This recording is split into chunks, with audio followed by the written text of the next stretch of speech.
Hello po. Merry Christmas po sa inyong lahat. Smiley day po. Umaasa po ako na palagi pong may ngiti at magandang pag-asa ang bawat araw po natin.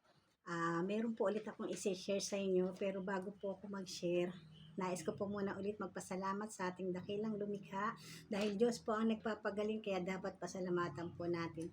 Yun na nga po, may isi-share po ako sa inyo.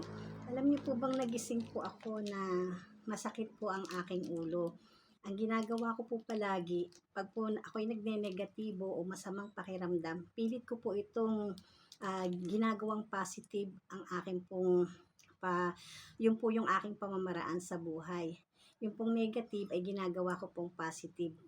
Pinapasigla ko po ang aking bawat araw dahil ayoko pong panghinaan at dahil nga po palagi ko nga pong sinasabi, mahirap ang maging mahirap.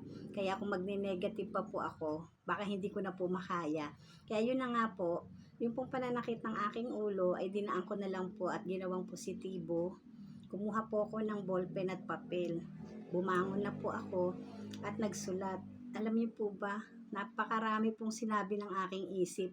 Hindi ko po malaman kung alin po ang aking uumpisahan at ma-share pong aralin po nating muli.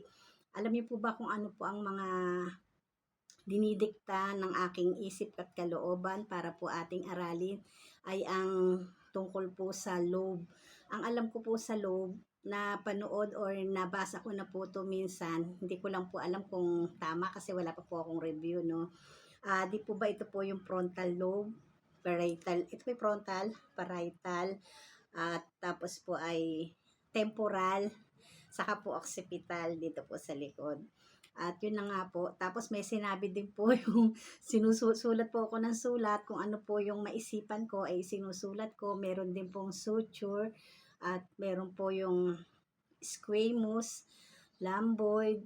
Di po ba? Ang dami. Tapos meron pong pineal gland, pituitary gland. Tapos po meron po ulit oculomotor. At facial nerve, puro po sa mga skull. Di po ba kasi sabi ko po, gusto ko pong matapos muna kung ano ang meron po sa ating skull. Kaya napakarami pala po. Alin po kaya ang aking unang aaralin para po ma-share sa inyo? Hindi ko po hindi ko po ma-share sa inyo dahil hindi ko po napapanood. I-search ko po muna ang bawat naisulat ko at saka ko po i-share din sa inyo dahil sabi ko nga po sa inyo, iba po ang may alam. Muli po, Merry Christmas po sa inyong lahat.